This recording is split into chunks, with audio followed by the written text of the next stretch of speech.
శ్రీ వారాహీదేవి జ్యోతిష్యాలయం విద్య, ఉద్యోగం, వ్యాపారం, పెళ్లి, ఆరోగ్యం, నాగదోషం, సంతానం, రాజకీయం, వామాచార దోషం, భార్యాభర్తల మధ్య గొడవలు, అత్తాకోడళ్ల మధ్య గొడవలు, ప్రేమించి మోసపోవటం, స్త్రీ పురుషుల వశీకరణం, ధనం నిలకడ లేకపోవటం, మీ ఎటువంటి సమస్యలకైనా 24 గంటల్లో పరిష్కారం లభించును. నంబర్ 1 వశీకరణ స్పెషలిస్ట్ పండిత్ పవన్ నంబూదిరి, కేరళ తాంత్రిక్ గురువుగారు. సంప్రదించాల్సిన ఫోన్ నంబర్ 9043637512. హాయ్ ఫ్రెండ్స్, అందరికీ నమస్కారం అండి.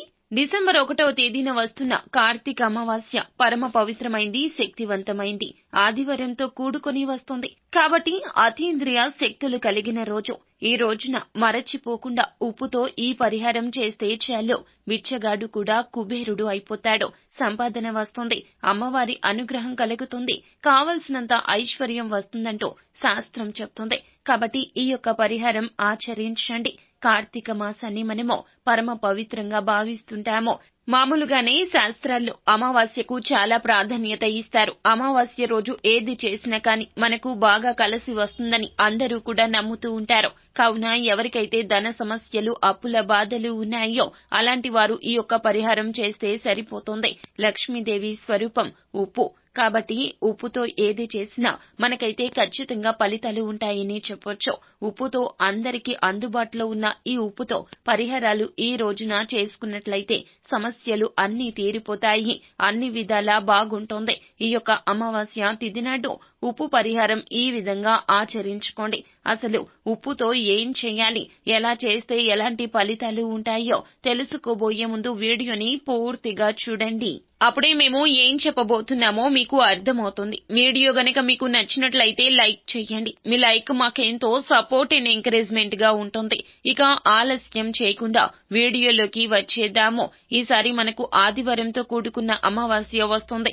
శక్తివంతమైంది కావున ఈ రోజున మరచిపోకుండా కొన్ని విధి విధానాలు ఆచరించుకుంటూ ఈ పరిహారం చేసుకుంటే మీ సుడి తిరిగిపోతుంది. సంవత్సరం అంతా మీకు రాజయోగం పడుతుంది, పట్టిందల్లా బంగారం అవుతుంది. కాబట్టి ఈ విధంగా ఆచరించండి. కార్తీక మాసం నెల రోజులు కూడా మనం నిష్ఠా నియమాలతో కార్తీక మాసానికి ప్రాధాన్యత ఇస్తాము. చివరి రోజున కూడా అంతే భక్తి శ్రద్ధలతో మనం పరమశివుణ్ణి పూజిస్తూ ఉంటాము. ఈ యొక్క రోజున ఖచ్చితంగా ఏమిటంటే మీకు దగ్గరలో ఉండే శివాలయానికి వెళ్ళండి.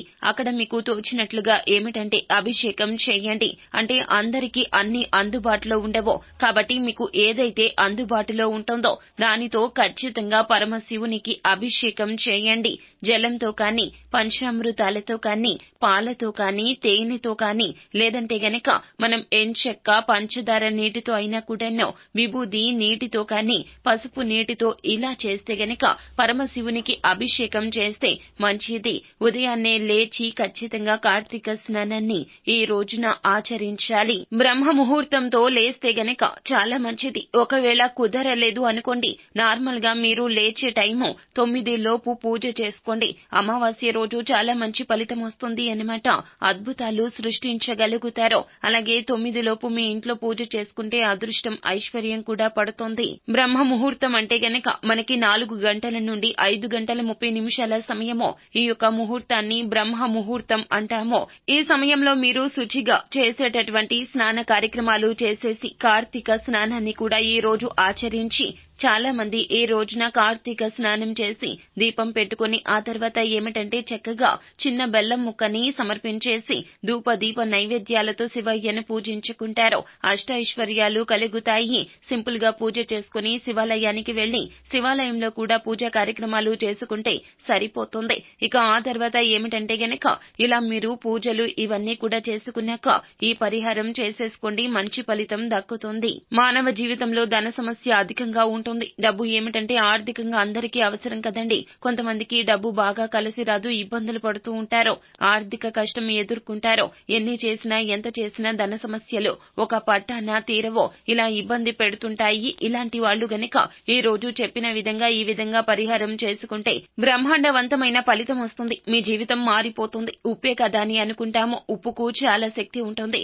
ఉప్పు సముద్రం నుండి పుడుతుంది. సముద్రం లక్ష్మీదేవి పుట్టి నీళ్లు కాబట్టి రాళ్ల ఉప్పుగా కూడా చాలా పరిగణిస్తాము. మనం పవిత్రంగా రాళ్ల ఉప్పు, రాక్ సాల్ట్ ఉప్పు ఇలా మనం ప్రాంతాన్ని బట్టి పిలుస్తూ ఉంటాము. ప్రాంతాలను బట్టి ఎలా అయినా పిలుచుకోవచ్చు, కానీ మెత్తని ఉప్పుతో మాత్రం పరిహారం చేయొద్దు. ఆ ఉప్పుతోనే పరిహారం చేయాలి. ఒకవేళ మీకు ఉప్పు లేదు అంటే గనక మా ఇంట్లో ఉప్పు లేదు అనుకునేవారు ఒక ప్యాకెట్ ఈ రోజున కొని తెచ్చుకోండి. మనకి బయట మార్కెట్ లో 10 రూపాయలు పెడితే కల్లు ఉప్పు ప్యాకెట్ దొరుకుతుందండి. తెచ్చుకుని ఎంచక్క పరిహారం చేయండి. ఇలా చేస్తే అమ్మవారు మీ ఇంట తిష్ట వేస్తారు. మిమ్మల్ని అపర కుబేరులుగా మార్చేస్తారు.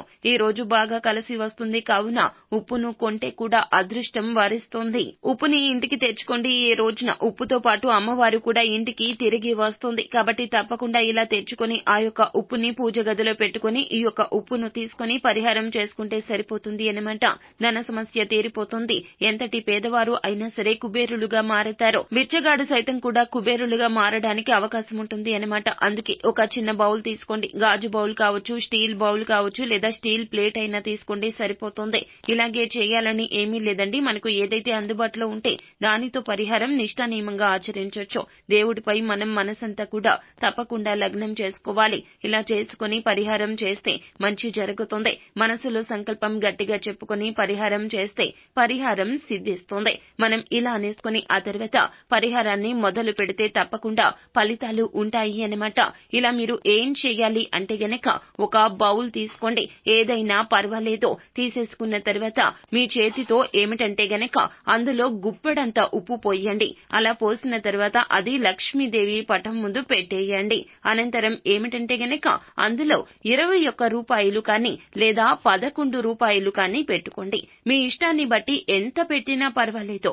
ఇలా పెట్టుకున్న తర్వాత ఏమిటంటే గనక 16 నిమిషాల పాటు లక్ష్మీదేవి పటం ముందు విడిచిపెట్టండి. అలా మనం విడిచిపెట్టడం రీత్యా ఏం జరుగుతుంది అంటే గనక అమ్మవారి యొక్క శక్తి ఆ యొక్క ఉప్పులోకి ప్రవేశిస్తుంది. ఇంట్లో ఉన్న నెగటివ్ ఎనర్జీ మొత్తం కూడాను ఈ యొక్క ఉప్పు ఆకర్షించేస్తుంది. మీ ఇంట్లో ఉన్న కష్టాలు, సమస్యలకు సమూల కారణమైన నరదృష్టి మొత్తాన్ని కూడాను ఈ యొక్క ఉప్పు ఆకర్షించేస్తుంది అన్నమాట. లక్ష్మీదేవి ఉప్పు నుండే పుట్టింది. ఉప్పు చాలా పరమ పవిత్రమైంది. నెగటివ్ ఎనర్జీని తీసేస్తుంది. అన్ని రకాల సమస్యల నుండి బయటపడేస్తుంది. ధన సమస్య నుంచి కూడా మనల్ని బయటపడేయడానికి ఉప్పు చాలా చక్కగా పనిచేస్తుంది. ధన సమస్య నుంచి కూడా మనల్ని బయటపడేయడానికి ఉప్పు చాలా చక్కగా పనిచేస్తుంది. ఇలా అమ్మవారి పటం ముందు పెట్టినప్పుడు ఏమిటంటే గనక చక్కగా ఆ తల్లి యొక్క చల్లని చూపు మీ మీద పడుతుంది. అమ్మవారు డబ్బు స్వరూపం కావున ఉప్పుతో ఈ విధంగా చేస్తే ఇంకా పరమ పవిత్రంగా ఫలితం కలుగుతుంది.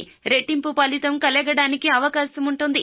ఇలా పెట్టిన తర్వాత 16 నిమిషాలు వదిలేసి ఆ తర్వాత 16 నిమిషాల తర్వాత ఉప్పును తీసుకొని మనం ఏమిటంటే గనక ఆ డబ్బును కూడా తీసుకోవాలి. ఆ యొక్క డబ్బు ఉప్పులో పెడతాం కదండి, ఆ డబ్బుని తీసుకోవాలి. మీరు ఎంత పెట్టినా పర్వాలేదు. ఇంతే పెట్టాలని రూల్ అయితే ఏమీ లేదు. మన ఇష్టమండి. అది మీరు కావాలి అంటే గనక 5 రూపాయలు కూడా పెట్టుకోవచ్చును, లేదా 51 రూపాయి అయినా పెట్టుకోవచ్చును. మన యొక్క స్తోమతకు తగ్గట్లుగా ఎంత అయినా సరే పెట్టుకోండి. ఇలా పెట్టుకున్న తర్వాత 11 రూపాయలు పెడితే 11 రూపాయలు, 21 రూపాయలు పెడితే 21 రూపాయలు తీసుకోండి. తీసుకున్న తర్వాత దానిని మీ యొక్క పర్సులో కావచ్చు, లేదా మీ ఇంట్లో ధనం దాచే చోటు కావచ్చు, లేదా మీరు వ్యాపారం చేస్తే గల్లా పెట్టెలో కానీ, లేదంటే గనక మీరు ఇంకా ఏదైనా వ్యాపార సమస్యల్లో ఉంటే దాంట్లో కూడా పెట్టుకోవచ్చు. ఇలా ఏమిటంటే గనక ఆ యొక్క డబ్బును దాచడం వల్ల ఆ డబ్బు కొంచెం పవిత్రంగా మారుతుంది. చాలా శక్తివంతంగా మారడం వల్ల ఏమిటంటే లక్ష్మీదేవి యొక్క అనుగ్రహం సంపూర్ణంగా కలిగి చక్కగా పెరగడానికి అవకాశం ఉంటుంది. ఇది చాలా చిన్న పరిహారం అండి, కానీ ఫలితం మాత్రం చాలా ఎక్కువగా ఉంటుంది. చేస్తే మీకే అర్థమైపోతుంది. కావున ఈ యొక్క అమావాస్య తిథి మరల రాదండి. మనకు ఉన్న 12 అమావాస్యల్లోకెల్లా ఇప్పుడు ఉన్న ఈ యొక్క అమావాస్య ఎంతో శక్తివంతమైన అమావాస్య. ఈ యొక్క అమావాస్య తిథి నాడు ఉప్పు కూడా చాలా మ్యాజికల్ పదార్థం అండి. ఎంతో అతీంద్రియ శక్తులు ఈ రోజున ఉప్పుకు వస్తాయంటూ శాస్త్రం చెప్తుంది. కావున తప్పక దీన్ని ఆచరించుకోండి. ఇక రెండవ పరిహారం విషయానికి వస్తే గనక మీ యొక్క అప్పు తీర్చుకోవడానికి, అప్పుల సమస్యలతో బాధపడేవారు ఏమిటంటే గనక 99% కూడా ఈ యొక్క పరిహారం మనకి చాలా వరకు కూడా ఉపయుక్తంగా ఉంటుందంటూ మనకి పురాణాల్లో చెప్పబడిన పరిహారమో, ప్రత్యేక పరిహారమో. కావున తప్పకుండా ఈ యొక్క పరిహారాన్ని పాటించుకోవాల్సి ఉంటుంది. ఒక బౌల్ తీసుకోండి. మనం ఏమిటంటే గనక ఈ యొక్క బౌల్ ఉప్పుని మళ్ళీ మనం వాడుకోకూడదు. అందుకే మీరు వాడని ప్లాస్టిక్ ది అయినా పర్వాలేదు, ఈ యొక్క బౌల్ తీసుకోండి. ఇక్కడ మనం ఇంకొక రకంగా చెప్పాలంటే ప్లాస్టిక్ అంతా ఫలితం ఉండదు, కానీ ఒక చిన్న గాజు బౌల్ ఇంకా మనం మట్టి పాత్ర కూడా వాడుకోవచ్చును. ఒక బౌల్ తీసుకోండి, అది ఏదైనా పర్వాలేదు. ఒకవేళ మా దగ్గర మట్టి పాత్ర ఉంది అనుకుంటే తప్పకుండా మట్టి పాత్రే తీసుకోండి, ఇది చాలా మంచిది. ఇలా తీసుకున్న తర్వాత ఏమిటంటే గనక అందులో ఎడమ చేతితో ఉప్పు పోయండి. కుడి చేతితో మనం ముందు పోసుకున్నాము కదండి ముందు చెప్పిన పరిహారాల్లో. ఇప్పుడు ఏమిటంటే గనక ఎడమ చేతితో గుప్పెడంతా ఉప్పు పోయండి. ఈ పరిహారం ఆడవారు కావచ్చు, మగవారు కావచ్చు, ఎవరైనా చేయొచ్చు. వీళ్లే చేయాలి అని నిష్ఠా నియమం అయితే ఏమీ లేదు. ఉప్పును పోసిన తర్వాత ఆ యొక్క ఉప్పులో ఏమిటంటే గనక చిటికెడంటే చిటికెడు పసుపు, చిటికెడంటే చిటికెడు కుంకుమ వేయండి. ఆ తర్వాత ఒక అర స్పూన్ అంతా మనము కుంకుమ పోసుకుంటే సరిపోతుంది. అలా పోసుకున్న తర్వాత లక్ష్మీదేవికి ఎంతో ఇష్టమైన 5 రూపాయల బిళ్ళ పెట్టాలి. ఇలా పెట్టుకున్నప్పుడు మనం ఏమిటంటే చేతిలో సంకల్పం చెప్పుకోండి, అప్పు తీరాలి, అప్పులు ఇచ్చే స్థాయికి వెళ్ళాలి, మా జీవితంలో మళ్ళీ మేము అప్పు చేయకుండా ఉండాలి, మాకు చక్కగా ధనం వచ్చేలాగా అంటే అనుగ్రహాన్ని ప్రసాదించమంటూ లక్ష్మీదేవిని వేడుకోండి. ఇలా చెప్పుకున్న తర్వాత ఆ యొక్క ఉప్పులో 5 రూపాయలు పెట్టండి. అది పూజ గదిలో పెట్టుకోండి. రాత్రంతా కూడా ఉంచండి. అమావాస్య తిథి నాడు రాత్రి వరకు కూడా ఉంది కదండి, అంటే మనకు అమావాస్య తిథి ఉంది కాబట్టి ఆ సమయం అంతా కూడా పెట్టుకోవాలి. ఇలా పెట్టుకున్న తర్వాత ఏమిటంటే అమావాస్య రోజు పెట్టుకుని ఆ తర్వాత లేచిన తర్వాత ఉప్పు పాత్రను తీసుకెళ్లి మర్రి చెట్టు మొదట్లో కానీ, వేప చెట్టు మొదట్లో కానీ, లేదంటే ఉసిరి చెట్టు మొదట్లో కానీ ఈ యొక్క ఉప్పును ఏమిటంటే గనక పాతి పెట్టాలి. పాతి పెట్టి ఖచ్చితంగా పాతి పెడితేనే ఫలితం దక్కుతుందంటూ గుర్తు పెట్టుకోండి. పాతి పెట్టకపోతే ఏ ఫలితము రాదో. ఎందుకంటే పాతి పెడుతున్నాం కాబట్టి మనకి మంచి శుభ ఫలితాలు పొందుకోవచ్చు. డబ్బు ఏదో ఒక రకంగా మన చేతికి అందుతుంది. అప్పును తీర్చుకోగలుగుతాము. అప్పులు ఇచ్చే దారుల్లో మనం వెళ్ళడానికి అవకాశం ఉంటుంది. మంచి దారులు మనం ఎంచుకోవడానికి అవకాశం ఉంటుంది. మీ ఆలోచన విధానం మారుతుంది. అప్పు చేస్తే తీరిపోతుంది, అప్పులు ఇచ్చే స్థాయికి వెళ్తారు. కావున ఖచ్చితంగా ఈ యొక్క నిష్ఠా నియమాలు ఈ రోజున పాటిస్తే ఆశ్చర్యపోయే ఫలితం కలుగుతుంది. ఏదో ఒక రూపంలో అమ్మవారు మనల్ని అనుగ్రహిస్తుంది. సో ఫ్రెండ్స్, చూశారు కదా, రాబోతున్న అమావాస్య తిథి శక్తివంతమైన తిథి. కావున ఈ రోజున తప్పకుండా ఉప్పుతో ఈ 2 పరిహారాల్లో ఏదో ఒక పరిహారాన్ని పాటించండి. తప్పకుండా అంతా మంచి జరుగుతుంది. శుభం భూయాత్. సో ఫ్రెండ్స్, చూశారు కదా, ఈ వీడియో గనక మీకు నచ్చినట్లయితే గనక లైక్ చేయండి. మరిన్ని వీడియోస్ కోసం మా ఛానల్ ని సబ్స్క్రైబ్ చేసుకుని పక్కనే ఉన్న బెల్ ఐకాన్ లో ఆల్ ట్యాప్ చేయడాన్ని మాత్రం అస్సలు మీరు మర్చిపోవద్దు. Thank you.